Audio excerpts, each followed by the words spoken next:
back on that deal.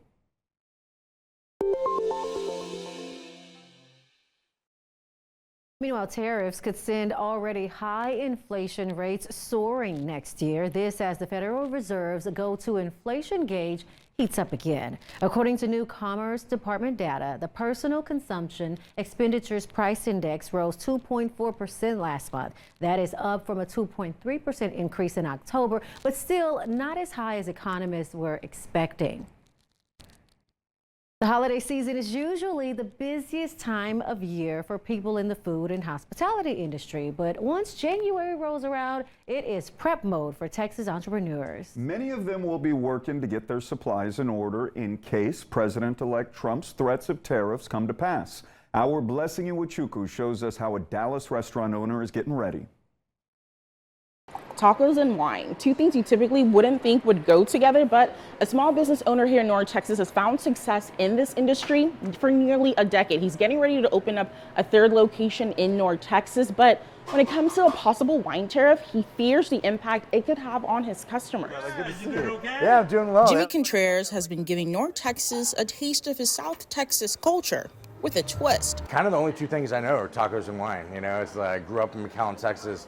Reared in San Antonio, and I grew up with tacos everywhere.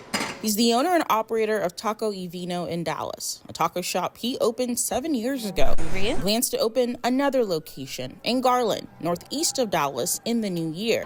But with the joys of expansion also comes the mixed feeling of dread for what the future could hold for his small business and his international imports. It's going to be difficult because we don't have the capability to be able to buy and stash like Pappas Brothers would, or some of the larger restaurants. So we're very much try to keep a running inventory of about 2.5 to 3 weeks in the house, and then we just rotate through that. For months, President-elect Donald Trump has made threats of new tariffs in China, Mexico, and Canada. Big believer in tariffs. I think tariffs are the most beautiful word. With his inauguration weeks away, people in the wine industry like Contreras say they're concerned and getting their ducks in a row. There are restaurant groups all over the United States that are putting a pause on expansion plans simply because when your key revenue generator might lose 20 or 30 or 40% of the profit that you were planning on, you have to take a step back and see what's going to happen. Ben Aneff is the president of the U.S. Wine Trade Alliance. Shortly after Trump won in November, his organization had a virtual meeting with nearly 500 attendees to discuss what the future could look like for imported wine sellers. We just had,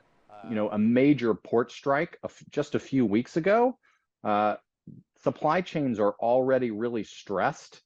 It isn't really feasible for lots of small businesses around the U.S. to try to stock up for 6 or 12 months. Aneff says wine tariffs were put in place during Trump's first administration. And he says it cost some employers about 1 staff member per shift. He says other small businesses were forced to close due to the wine tariffs. I used to import Italian wines back in the day, so yeah. Contreras says he doesn't think that will happen to him. In Dallas, how are you? Blessing Iwachuku, Spectrum News.